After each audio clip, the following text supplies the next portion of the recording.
Are you boring your pet? I know that's a question a lot of people ask themselves, and often, frequently I get asked, Warren, we have a dog, we have a cat, we'd like to add a second pet to the household, but we're afraid. We're afraid that the older dog, the older cat, is going to get its nose all out of joint with the arrival of the new pet.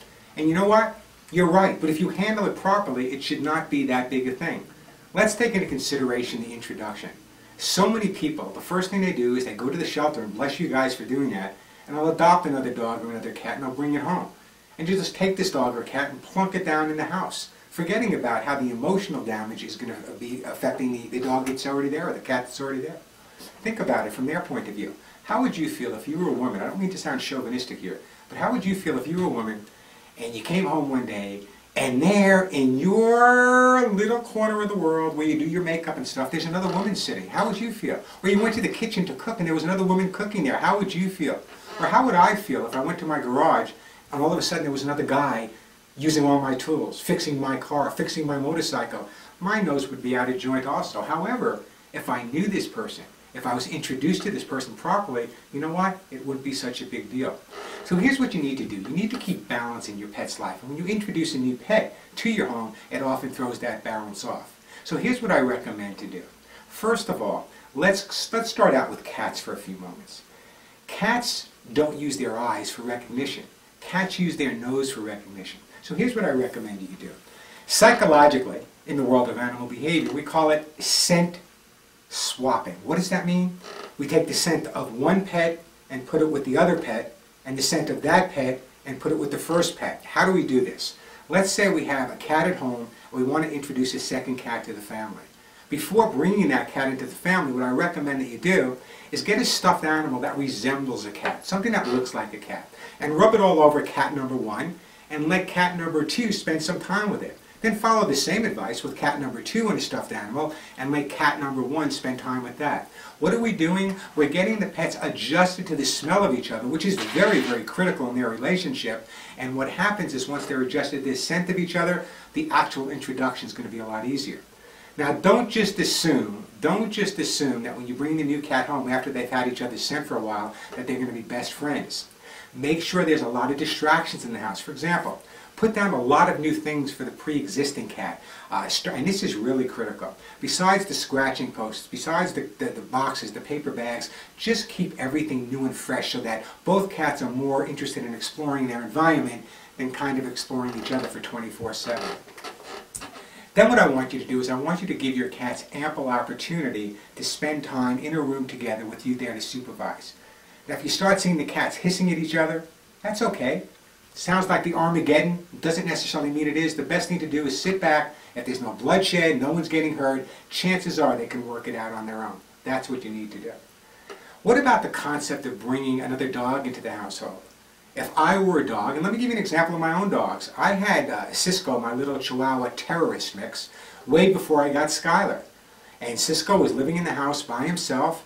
And then Denise said to me, Warren, you know what? It's time for a German Shepherd. So we drove, I don't know, 50, 60 miles, sight unseen, to a German Shepherd rescue, and we adopted Skylar, my German Shepherd, who, by the way, came up the streets of South Central LA. And we get back to the house after driving this 50 miles, and Denise looks at me and says, okay, now what are you going to do, big shot? Now how are you going to get dogs to get along with each other? And I said to Denise, you know what? Go grab yourself a cup of coffee and a sandwich, come back in an hour or two, and we'll see how they're getting along. What did I do? The first thing I did was introduced Skylar and Cisco on neutral territory. I took them away from the house and gave them ample opportunity to walk around the neighborhood with the smells of other dogs and people going by, the mailman, the UPS, the FedEx guy. So they weren't just focused on each other, they were focused on a lot of distractions. Plus the fact that I let Cisco meet Skylar on neutral territory. Skylar was not necessarily Cisco was not necessarily that upset once I brought them home. The big mistake that people make, though, is they just bring the dog and plop it down in the house, and it's not going to work. I mean, in some cases it does, but usually it doesn't. So the first thing you want to do is make sure you introduce the dogs on neutral territory. That's really critical. The second thing you want to remember is equal but separate time. Plenty of time for the dog that's been there first, plenty of time for the new guy, and then family time together.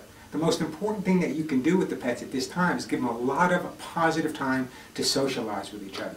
And as I said, when you see the two dogs playing too rough, the same thing with the cats, don't jump in too quickly. Now, give you an example of how you get animals to get along. I'm not bragging here, but here's my numbers for you guys out there. At my height, guys, I had 12 dogs, 2 1,200-pound pigs, 22 rabbits, 6 chickens, 2 ducks, 20 cats, throw in my guinea pig and my snake, and they pretty much all got along with each other. My duck rode on the back of my pig, my chickens got along with my cats, my dogs got along with this, my snakes got along. You know why? Because I never assumed they wouldn't get along. I gave them plenty of separate time, plenty of time together.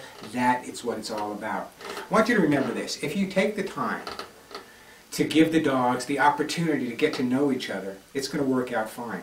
But what about food? Here's one of the biggest problems I run across, is people have the 2 dogs, and the 2 dogs pretty much get along with each other. They go in the backyard, they play with each other, they hang out with each other. Then all of a sudden it's dinner time, and we all know what dinner time means. That means the dogs are hungry and they want to eat. So what happens? All of a sudden the 2 dogs that were getting along great in the backyard decide that, wait a second, I want what's in his dish. And the other dog says, no, I was here first. I want what's in his dish. Bottom line is, when you bring a new pet into the household, feed each pet out of several dishes, 2, 3, even 4 dishes. And the reason for that is that it avoids any type of possessiveness over food, which, by the way, is a survival instinct. The other thing I'd like you guys to remember is important as well. A couple of dishes. And for you cat people out there, more than 1 litter box. Give them 2 litter boxes. Let them kind of decide if they're going to use the same one or they're going to share. Or they're going to use different ones. That's up to them. So give them that opportunity. Also, this is one of the biggest mistakes, and it's always the people, it's never the pets. You get the new puppy, you get the new kitten, you bring them into the house, you name them Fluffy, you give them this great little ooh and ah, you love them, you adore them, people come over that used to play with the older dog or the older cat, now they say, well, no, I want to see the new puppy, I want to play with the new kitten. Stop them in their tracks. Here's what's going to happen. From this point further, anyone coming to your home is going to reach into a bag that you provide by the front door, and in that bag is going to be a lot of different toys and treats. First time they walk into the house, they give a toy to the dog that's been there, then they give a toy to the other dog, the new dog or the new cat, whatever it is. And the reason for that is to avoid any type of rivalry. Psychologically, I don't want to go too deep into this, but psychologically what happens is dogs and cats learn through association. And if the dog starts or the cat starts to realize that every time someone comes into the house, something special is going to happen since the new dog or the new cat arrived, then the new dog or the new cat's going to be fine based on the fact that the older dog or the older cat says, wow, now that the new guy's here, look at this, I get more attention than I've ever gotten before, I'm getting more toys than I've ever gotten before, I'm getting more exercise than I've ever gotten before. Wow, you know what, this is the greatest thing that ever happened since the invention of kibble. When properly introduced to each other, dogs living together, cats living together, dogs and cats, birds and cats, doesn't make any difference. If you give them the opportunity to adjust to each other, if you follow my advice with that first pet psychology, neutral territory for introduction, the scent swapping, making sure that the first dog gets more attention than ever before, feeding them out of several different dishes, throwing a party and inviting people over, making sure they have the opportunity to spend a lot of time outside together. And this is critical as well. 2 dogs, you just assume you need 2 toys, 1 toy for each dog. Anytime I give my 2 dogs treats, what I do, or toys, I put down 4 or I put down 5. And there's never been an argument among Skylar and Cisco about whose toy it is, because you know what? If Skylar has this one, Cisco has this one. If Skylar wants this one, then Cisco will go here, Skylar will go here. Bottom line, folks, is there's no envy, there's no jealousy, they get equal amount of attention, and my household is pretty balanced. So, if you have a second dog, don't be afraid to bring in a cat.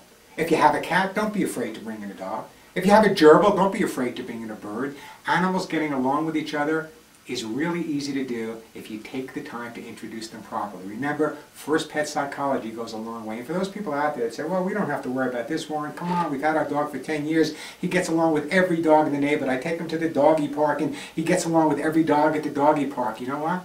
That's not his house. I get along with a lot of people too. Come into my house, try to use my saw.